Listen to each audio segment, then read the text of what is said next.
ابن العربي وایي وی ما د خپل استاز ابو مدین سره مینه پیدا سوله خو طالبانو د استاز سره وصال نه و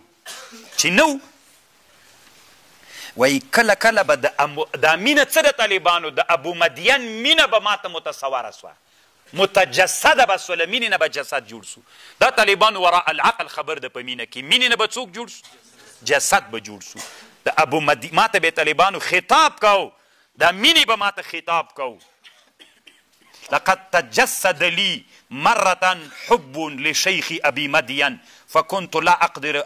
وای دا مینه څه ده د ما د استاز مینه دا متجسده سوله ماته ګوره عرض د مینه ماته جسد سوله وی خبرې راته کولې وی ما له شرمه ورته کتی نه سول ورته کتلی مې نه سول خو غوږ مې داسې ورته نیولی په خبرو یې پوهېدله وی دا مینه داسې راباندې غالبه سوله څو ورځې مې بیخي خوراک نه کو